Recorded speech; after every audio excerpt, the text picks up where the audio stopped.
This video is brought to you by Diamond Pacific Tool Corporation. Diamond Pacific is America's favorite diamond tool, wheel, and lapidary machine manufacturers. For nearly half a century, Diamond Pacific has set the industry standard for diamond lapidary equipment. Join the majority of professional lapidaries and choose Diamond Pacific products such as their Nova wheels, Pixie, Genie, and Titan gem makers, as well as their wide selection of other high-quality lapidary diamond products. Check out Diamond Pacific today and find out why they're considered America's premier diamond lapidary tool manufacturers. Howdy there, folks. This is Lapidary Dave, and in this video we're going to be chatting about Devcon. There are a few different types of Devcon. I am using 10110. Devcon is kind of like the industry standard. A lot of folks use Devcon.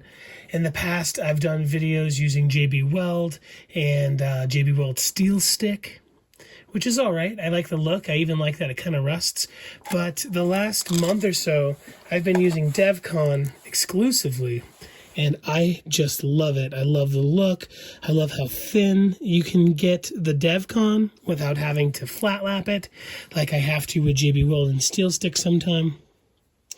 I love the strength that it gives to my stones. I'm able to cut really thin pieces that would practically just be scrap for like chip inlay or something.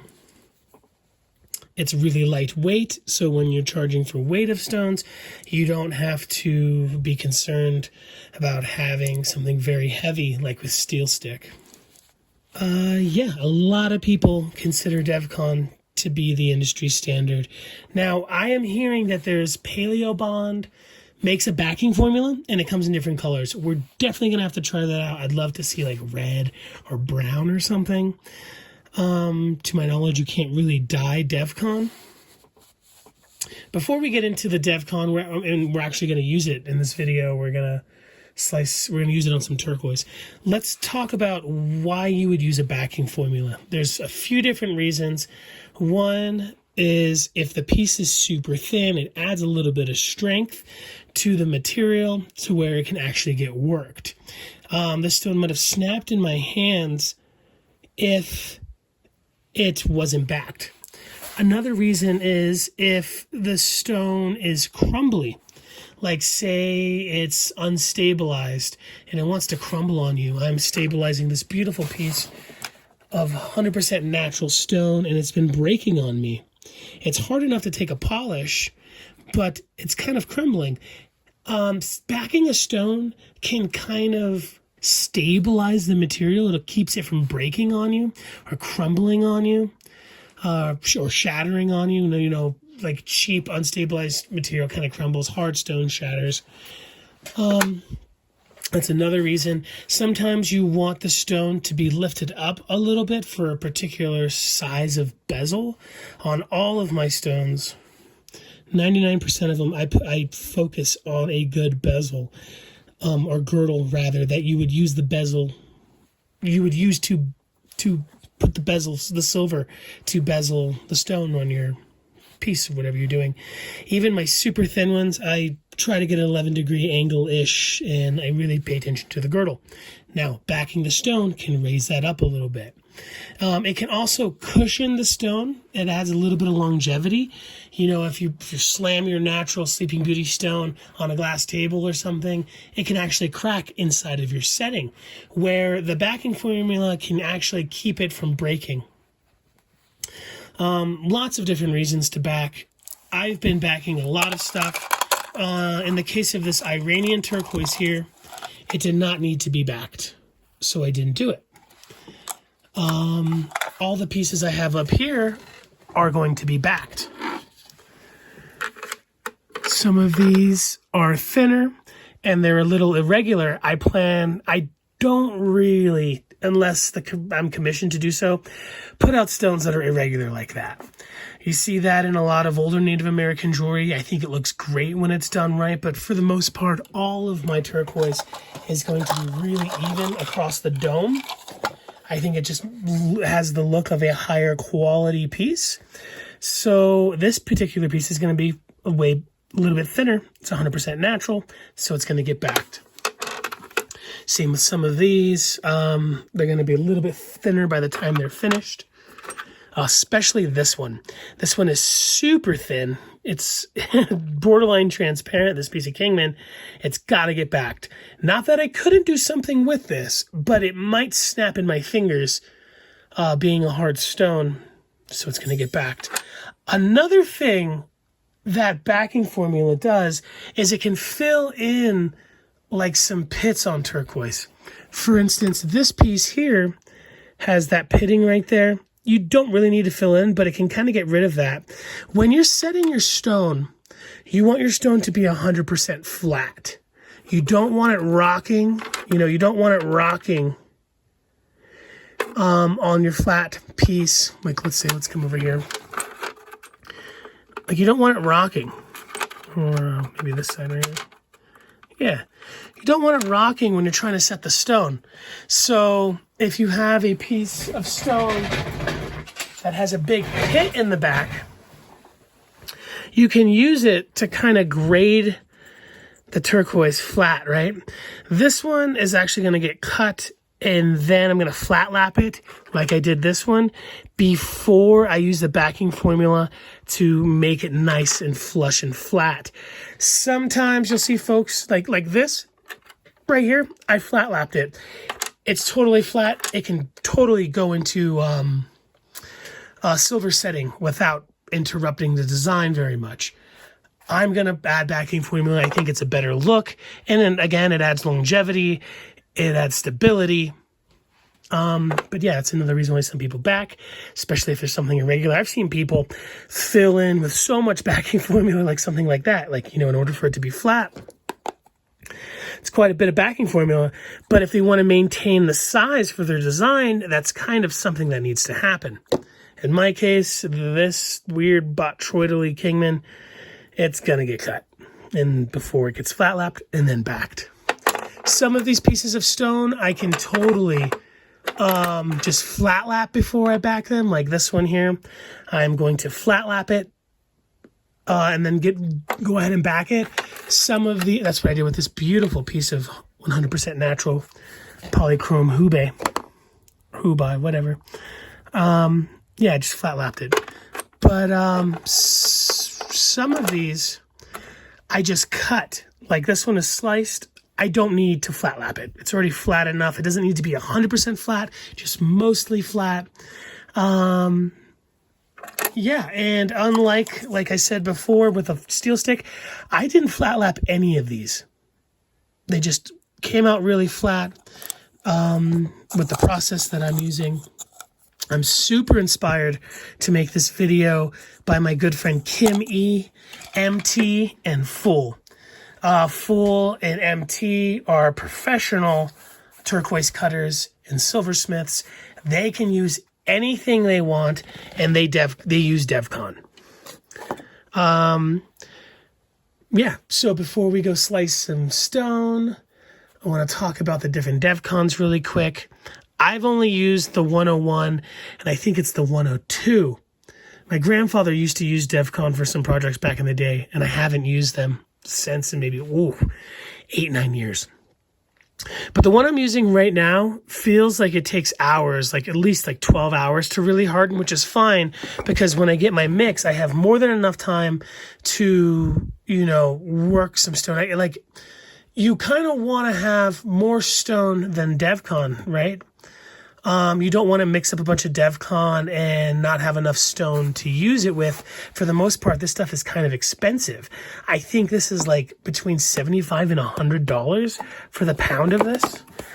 And so, it takes a while to harden.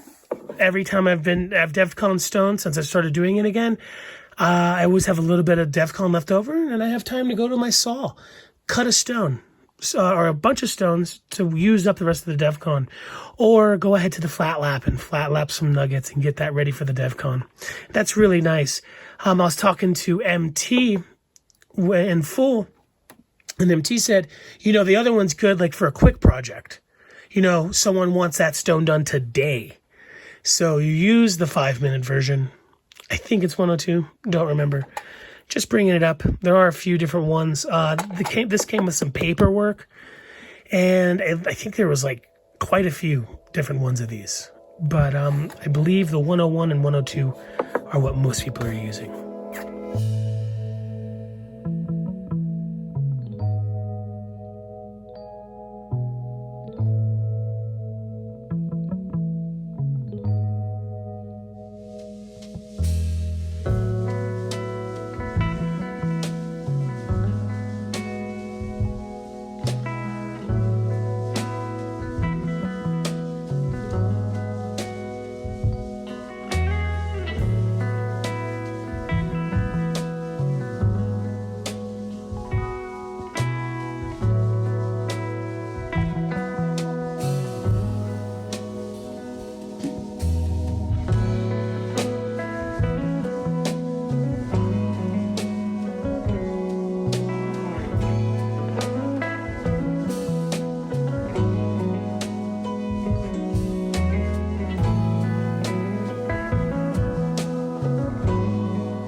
So these are super neat. These are vintage turquoise beads. I often slice these in half, and then there's like a line down the middle. Some people don't mind it. I love seeing the line down the middle where the bead hole used to be, incorporated into jewelry, like an open back setting for a ring or bracelet. I love it. It tells a great story of upcycling some beautiful stone from nature. But if you're not into the hole, these are great to slice and then back, and it'll get rid of it completely. Also, when you're slicing a bead that's irregular, it's kind of hard to get a decent girdle, so adding the backing formula really helps the stone out so that it can be the best cabochon it wants to be. These were given to me by Everybody Rocks. I've been saving these just for this occasion, because I feel like backing them would get the most out of the material.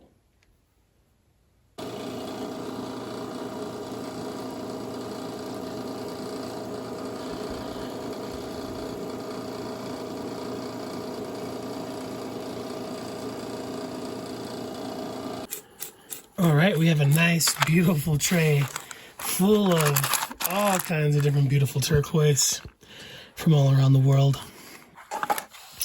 And next, we're going to go wash this in the bathroom. You know, you don't want to glue dusty things. You don't want to glue wet things. So we're just going to go wash it with a little bit of soap and then dry it off before we come back and start using the Devcon. I did want to say that you don't have to use a flat lap, and you don't have to get a nice saw cut. If your stone is flat-ish, it's good enough. You know, it's going to fill it just a tiny bit, and you're going to be fine. These pieces do not need to be cut in any way, shape, or form. And, yeah, cool little flakes of turquoise vein.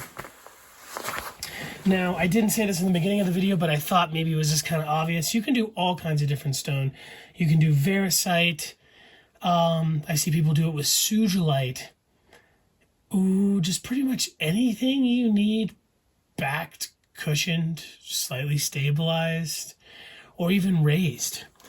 I've seen people do this with like the azurite, malachite conglomerates coming out of like Arizona that are really beautiful but not particularly tough. I will be doing this with phosphosiderite, which is natural but a little bit soft. I've seen dinosaur bone backed before. Oh, I don't know. Use your imagination. Anyway, just thought I should say it before we go on. This is not just a turquoise thing. This is a just stone thing. You can tell I've been working hard. All right, let's go clean these up. All right, so now we're gonna wash these. Something I do. Don't know if other people do. I'm sure they do. truck, make sure to plug up your sinky thing so the thin ones don't fly under there. Sometimes I use soap, sometimes I don't.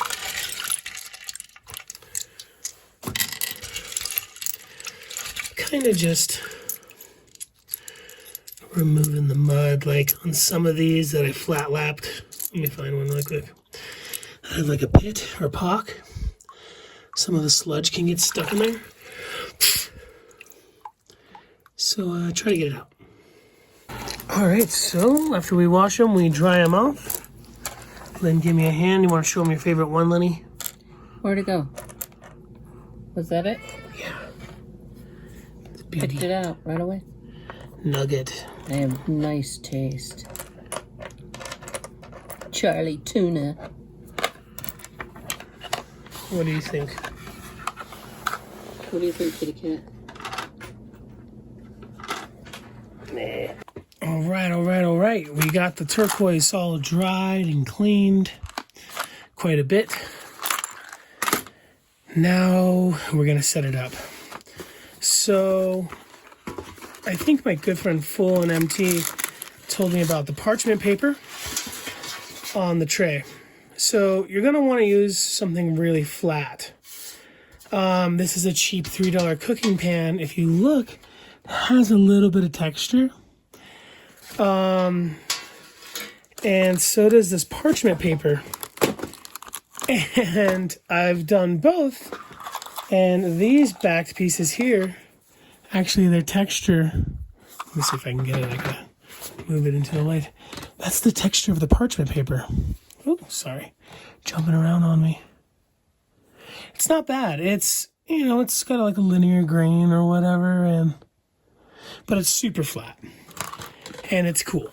I mean, you can put the Devcon directly onto the tin or cooking sheet if you're going to use that. I've used in the past for small batches, like lids from like cottage cheese.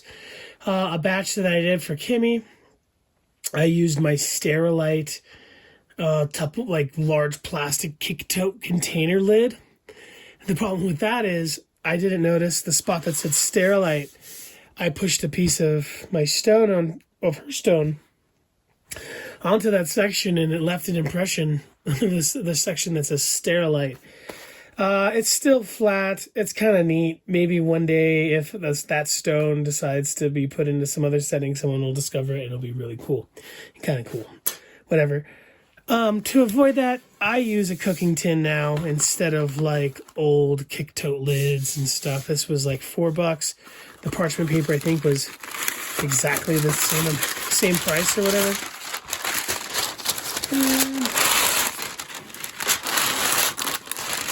Gonna tear off the piece. Ugh. Do a better job tearing it than me. And then, you know, I use some scissors and I make it fit. Alright, whatever. We got it pretty close. Now, if you see here, I got a little crease. That might actually come off onto the backing formula. So I'm going to work around that crease. I'm going to make sure it's nice and flat when I do this.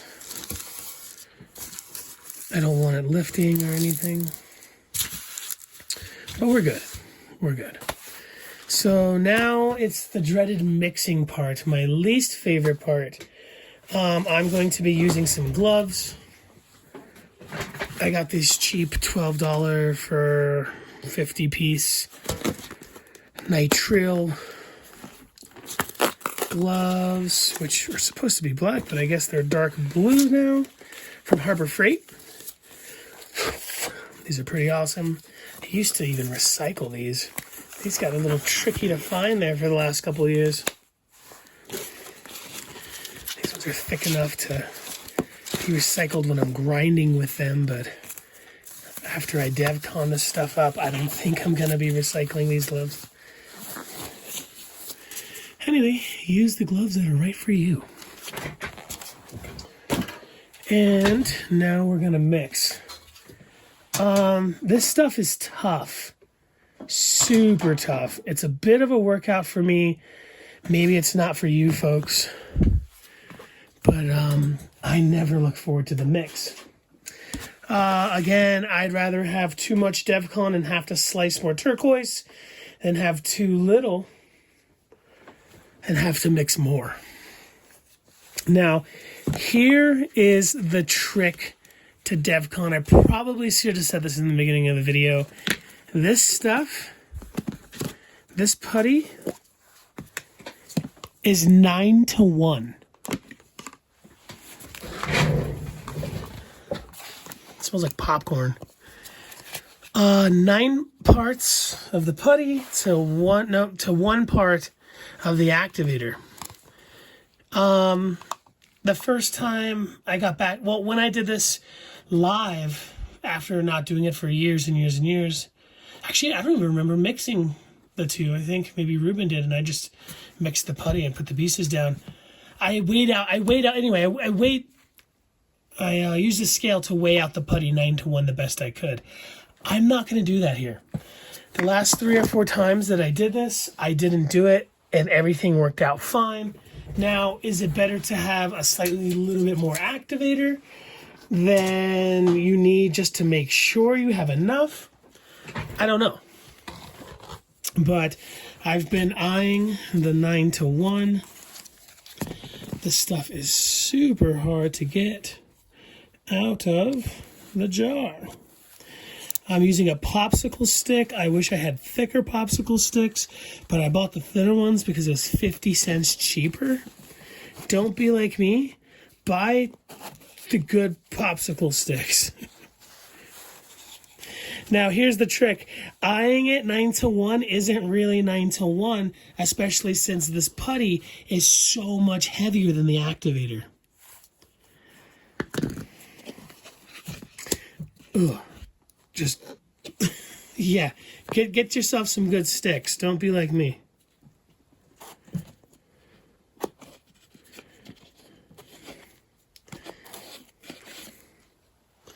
Alrighty.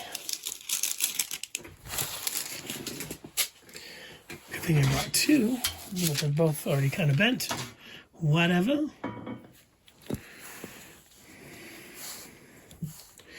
I think as of right now with this jar, I have more activator than I do putty. What I mean is I've been using too little activator and everything's been coming out great. I haven't had a single piece out of the hundreds of pieces I've been doing the last 2 months be too soft or not cure or none of that stuff. Everything's been really gravy.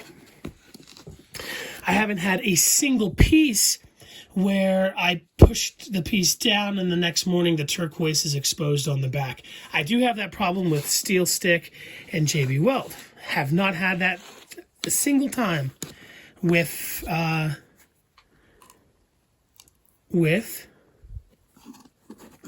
Dev.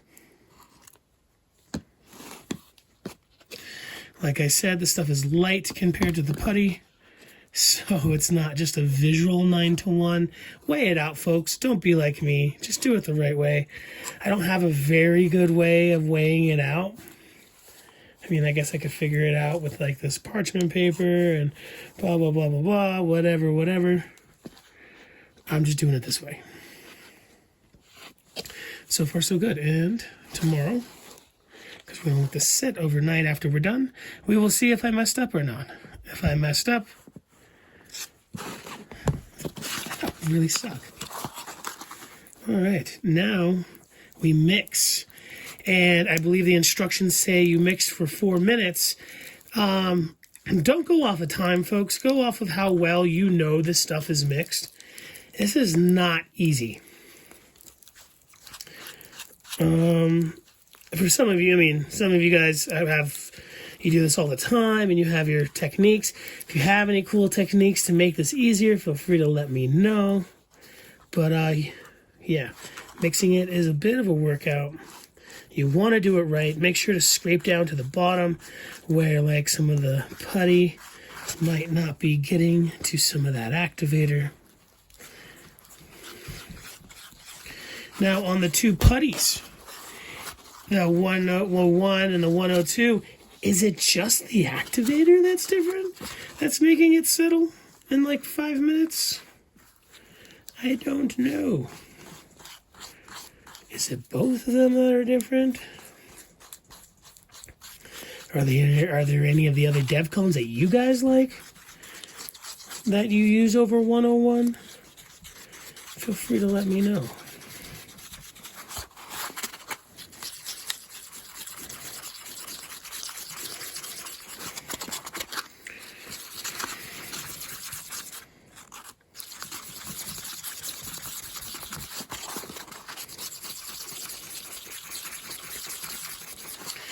Forbidden batter.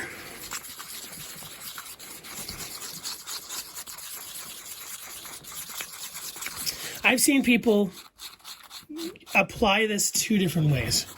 I've seen people spread out the Devcon and then put the pieces down. And then I've seen the people, which I did the first time I got back on this horse again. But as of late, I've been just taking a little bit, putting it on the piece and squishing it down. And I'll show you why I've been doing that.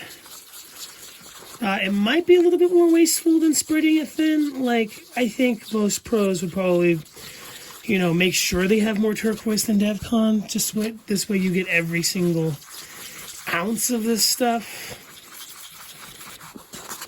used that you mix. Now it's expensive, but it's not too expensive. I mean, when you're cutting a natural piece of turquoise that needs to be back, that piece of turquoise, 10 carats can be $300 or more for natural stone.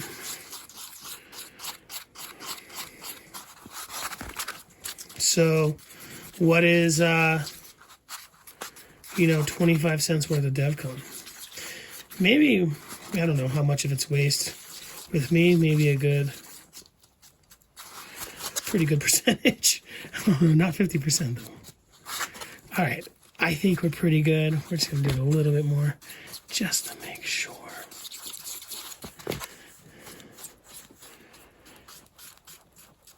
All right, it's pretty good. So now we put the devies away. There's one thing that I really wanted to mention when doing Devcon and turquoise. So pieces that you are not going to cut all the way through. Like this right here. I might work that side and leave some natural vugs where I'm not polishing all the way through. Let me show you a piece that I've already cut that's got a similar look to it. Okay, this right here. This piece of Kingman right here, I left a natural vug on the bottom. It let me get more size. It let me get a nice thicker top. And a nicer shape. Now, if I get this putty down into that vug, it looks bad. And you kind of have to grind all the way down to that spot. Sometimes you can get away, like if you break through just a little bit, say like you're working a thin piece and you broke through and there's a little spot of Devcon. Sometimes it kind of looks nice. It's like, a piece of metal or something, some kind of metallic hematite or something. It does happen with the thinner one sometimes, but you don't want it as much as possible, especially a piece that like this one right here, I know it's not going to be perfectly flush. It's going to be vuggy, so be very careful when applying the Dev to the piece. Really, really, really try not to get it on the back. Now, there's a few things to look for when you're putting the Dev on the stone. You put enough to where it oozes out on all sides. I'll do this side over here. Hopefully I can capture it on camera. So I got that right there. I'm going to use my cleaner's hand. We're going to squish it. Squish it down. You push it down good, but don't push it down like super hard. So far, I haven't pushed it hard enough to where there hasn't been Devcon on the back, but, I don't know if that's a common thing. There you go. You see how it's squished on all sides? So let's grab a reference piece. Let's say, oh, give me a second. I gotta find the turquoise that I can talk about.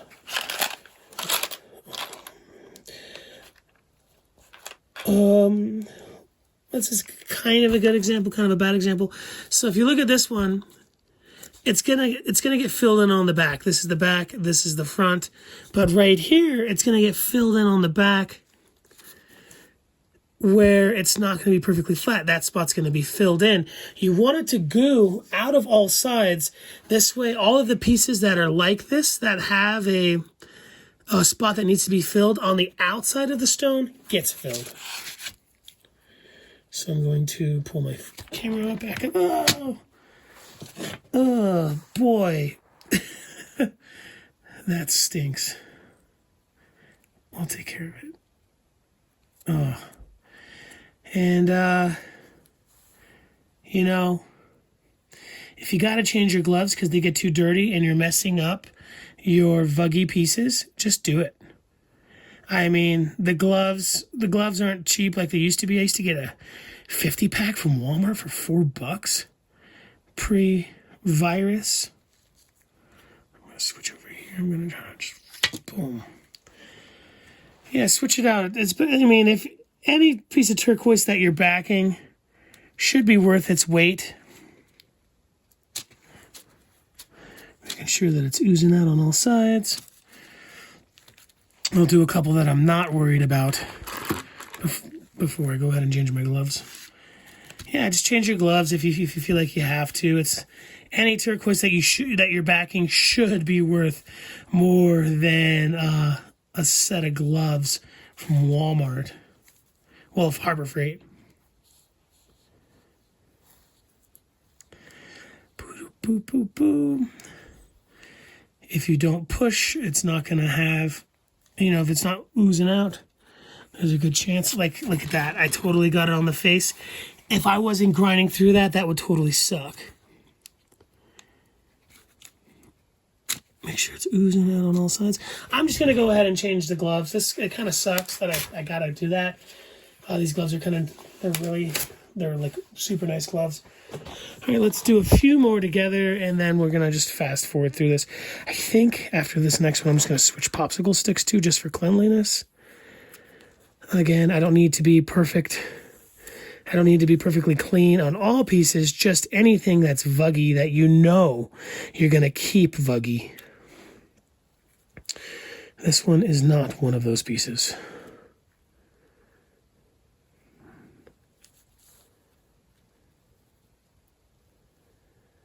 This is a cool piece of Blue Creek from McKay Anderson. I actually saw at Sunless Silver this material being sold. I think it was either $400 or $300 and something a pound. Now it's tumbled, which is pretty awesome in my opinion, because there's some of these you can just cut and use as like a natural, cut in half and just use as a natural,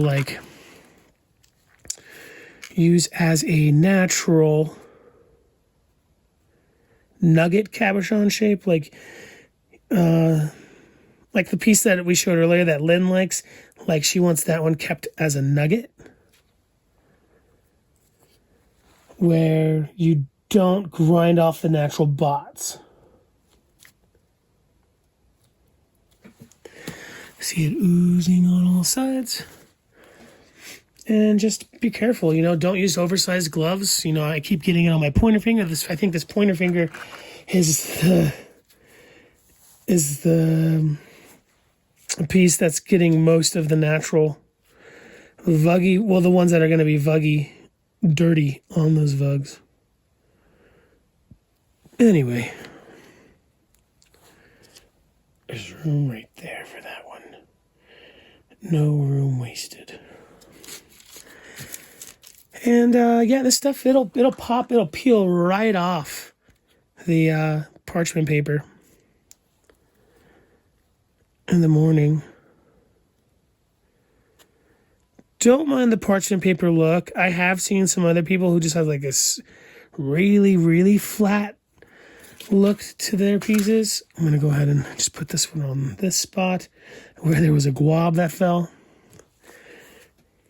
I don't know, maybe they're using like stainless steel or something, like cookie trays or whatever.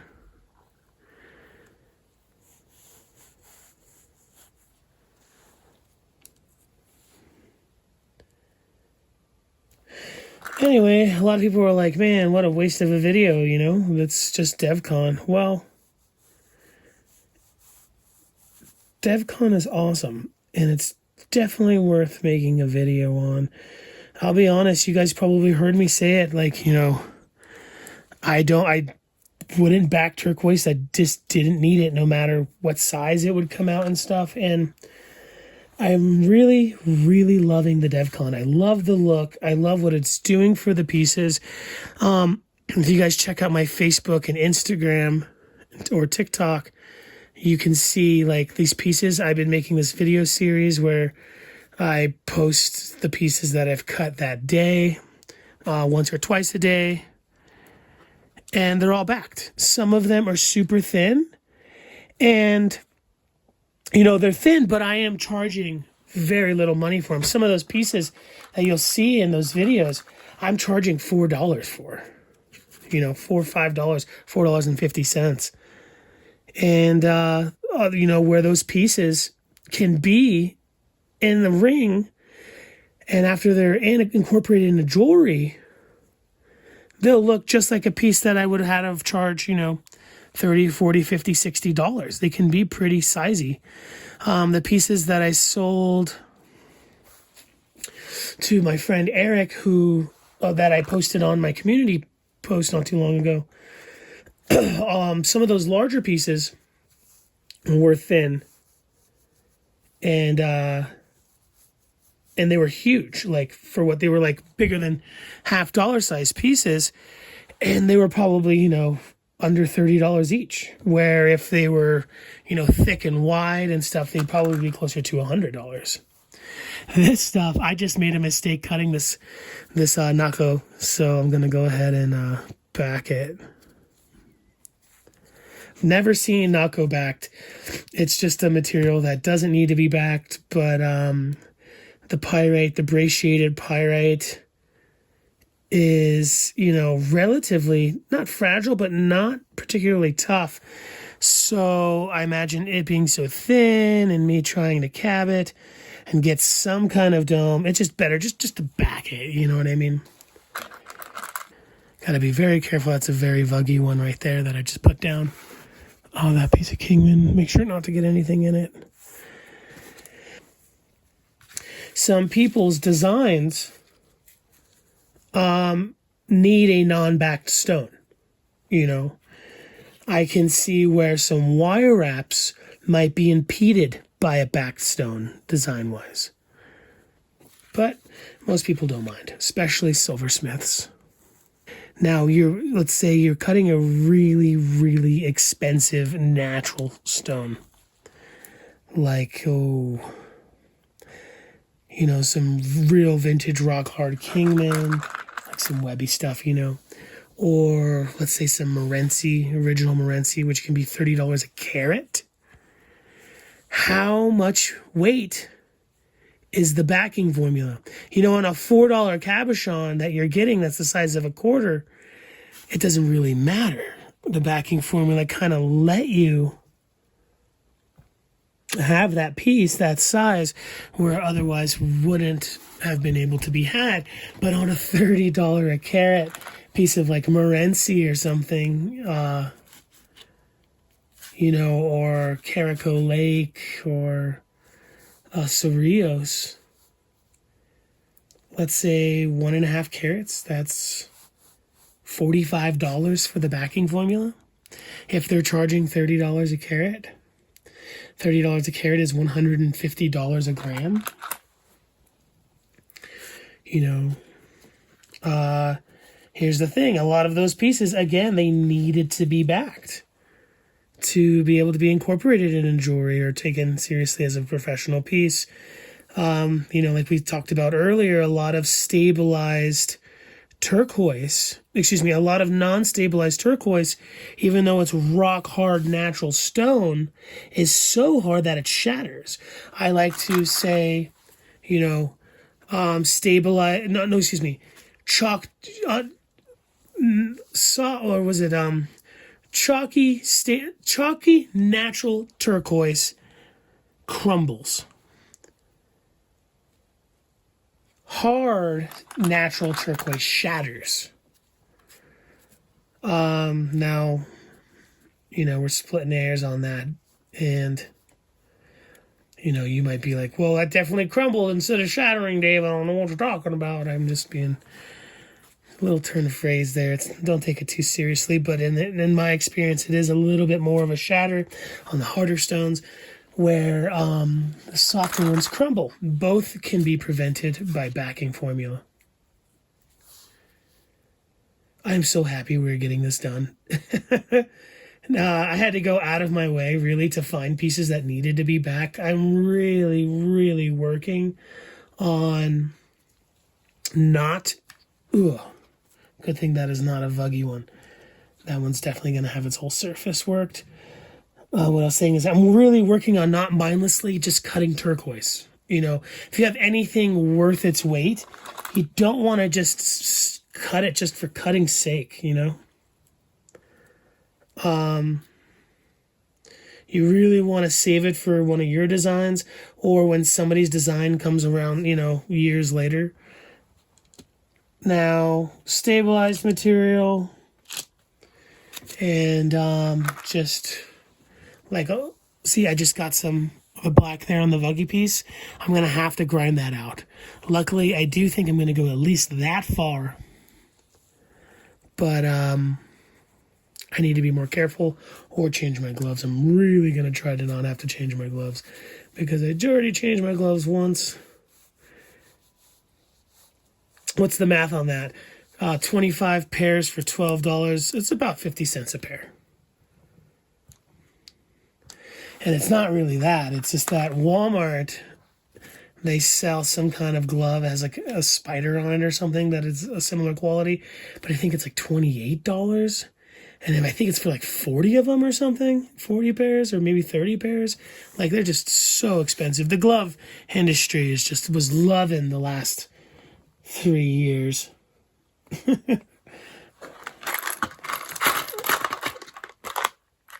All right, we got quite a bit more to go. Here's a piece that didn't get backed. I mean, it didn't get processed at all. So I got to decide what's going to be the face. And I do have to be very careful because it's a super thin turquoise.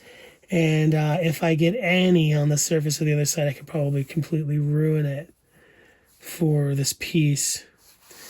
Because I won't be able to get it like domed. And I won't be able to grind out any of the... Yeah, I totally messed up. Gotta be more careful. I won't be able to get it out. I need... Oh, I bought the crappy shop towels. That's what these things are good for. I bought this 50-pack of shop towels from Harbor Freight. They suck. They don't suck up any water. I can't wipe off my stone with them to dry them off, but this is... These things are good for something. All right. I didn't want to keep wiping them on my coveralls.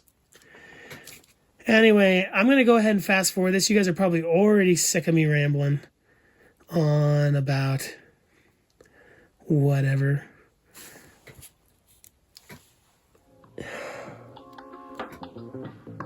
I'll talk to you when I'm done.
All right, so I got more putty, I got more room, and I'm all out of cut turquoise.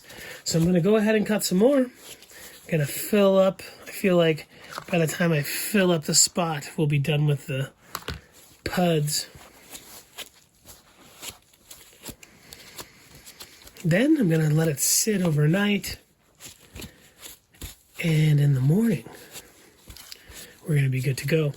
Now, in the past, when I have tried to like epoxy things, especially like pop sockets and stuff, or do chip inlay, the cold really messes up resin. I don't know how this stuff does temperature-wise. It does have a recommended temperature on it for it to stay in, you know, pretty basic temperatures. It wasn't anything ridiculous. I don't remember the numbers, but yeah, don't like leave it outside in the snow. I don't think it'll be good for it. But I could be wrong. Whatever. We got some real good pieces on here. All different kinds of mines. Different kind of fun stuff. Nothing too good.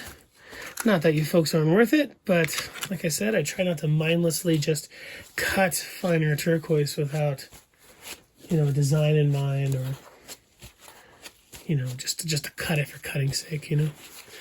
All right, so I'll see you in the morning. Alrighty, so it's been about 12, 13, 14 hours. And they're good to go. They literally just come right off. Pretty flat. Perfectly flat enough for jewelry. It could have been a little bit better, but the parchment paper wasn't perfect. Shouldn't stick. They come right off. Sometimes I'm stuck like this. Not a big deal.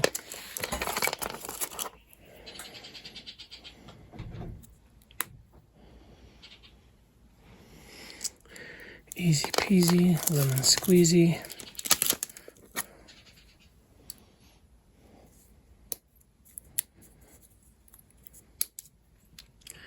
Nice. Now, when it comes to trimming the excess Devcon, a lot of times I'll just grind it off. Now, if there's a bunch, you can take a trim saw and work it a little bit, since you're probably going to hit the sides anyway when you're establishing your girdle. It all kind of depends on how much extra dev there is on the piece. But what you can see here is that they're all pretty good. Like, this is, there's one over here. Let me see if I can find it. They had a couple spots that I'm not used to seeing. Ooh, where'd it go? Yeah, like this. Looks like I didn't push hard enough, but that's so not a big deal. You can see it's nice and thin. That's what we want. We don't want it too thick. I mean, unless you want it thick, because you're using it, the backing formula, to kind of increase the size of your dev. I don't know, like, if you're trying to do that, is the best idea to put the Devcon down in like some kind of tray, like a, well, not a tray, but like a lid, creating a reservoir, stacking that thick, and then just laying the pieces on top. I don't know if it's going to sink into the piece. But I do see some people use this just for height. Right here, it hit the end of the tray, so it kind of curved up. That's not the end of the world, because we're going to grind that a bit when we're making our girdle. Everything's going to work out.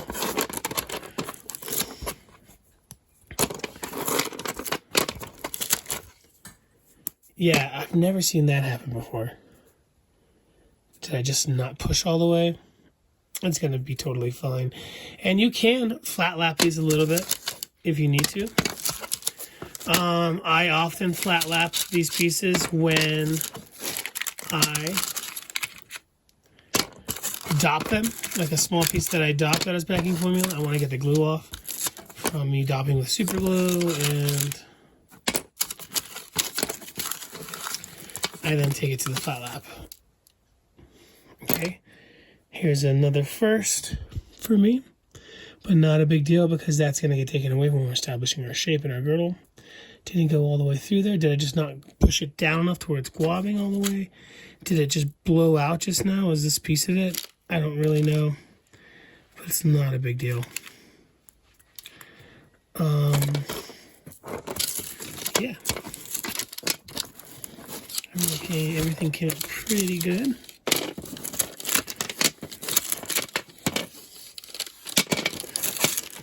I, for the most part, will just grind the excess off on the Genie, since I'm using a reservoir like tray, like the watering system, the water held in the tray then spits up. It can make the water a little bit dirty because of all the Devcon, but it's not that big of a deal, really.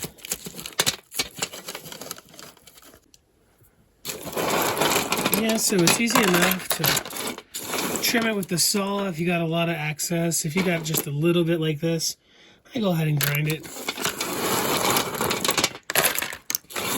Anyway, I hope this helps somebody out. I do consider this my favorite backing formula, even more than steel stick. And it looks good when you're done. The piece just looks nice. The backing formula is real even and thin across the back.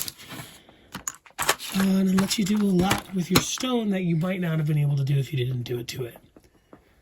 Anyway, love you guys. Thank you for watching. If you have any tips or tricks or do anything in a way that you think is, if you do it differently and you think that your way is better, please let us know. This is just all about education, and trying to help each other do things to the best of our abilities.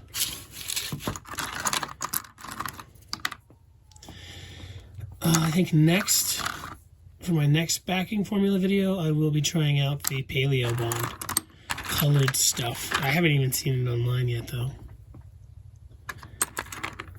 Anyway, thanks for watching. See you soon.